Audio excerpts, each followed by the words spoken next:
జీవితం ఎలాంటిది అంటే అర్థం కాని వయసులో ఆనందాన్ని ఇస్తుంది, అన్నీ అర్థమయ్యే వయసు వచ్చేసరికి కన్నీళ్ళనిస్తుంది. అలాంటి ఈ జీవితంలో మీరు ఎవరినైనా ఒక్కసారి హద్దులు దాటి ప్రేమిస్తే ఆ ప్రేమ మిమ్మల్ని జీవితాంతం వేధిస్తూనే ఉంటుంది. నా మనిషే కదా అని నేను అతిగా ఆశపడ్డాను. అందుకే ఈరోజు నేను కొండంత బాధతో ఒంటరిగా మిగిలిపోయాను. అందరికీ చెప్తున్నాను, గుర్తుంచుకోండి.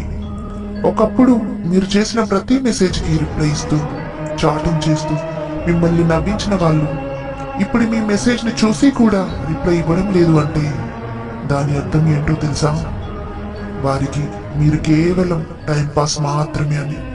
నేను నీ ప్రేమను భరించాను, నీ అలకను భరించాను, నీ కోపాన్ని భరించాను, నీ చికాకును భరించాను. ఇప్పుడు నీ దూరాన్ని కూడా భరిస్తున్నాను.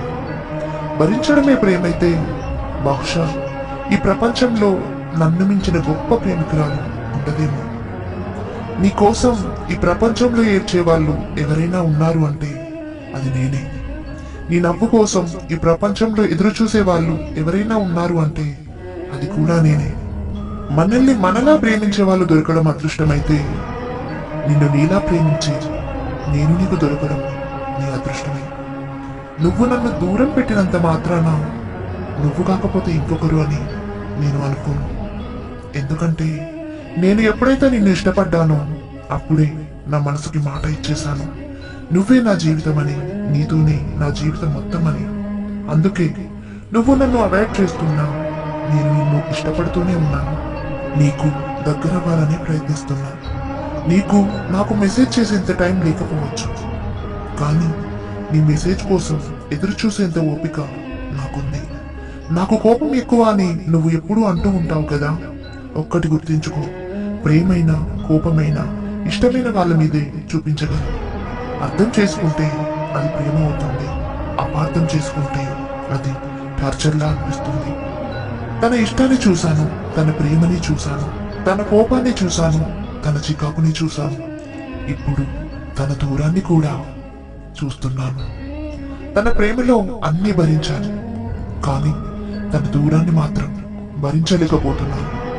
గుండె బరువెక్కిపోతుంది, మనసు పిచ్చెక్కిపోతుంది. గట్టిగా ఏడవాలని ఉంది, కానీ ఏడవలేను. నా బాధని ఎవరికైనా చెప్పుకోవాలని ఉంది, కానీ చెప్పుకోలేను. నాలో నేనే నలిగిపోతున్నాను, నాలో నేనే కుమిలిపోతున్నాను. ఇక ఇంతేనేమో నా జీవితం. బాధను భరిస్తూ తన జ్ఞాపకాలను తలుచుకుంటూ ఇలాగే గడిపేయాలేమో. ఎంత మంచి బాండింగ్ ఉన్న రిలేషన్ అయినా సరే ఏదో ఒక చోట ఖచ్చితంగా ఆగిపోతుంది. అందులో నాది కూడా ఒకటి.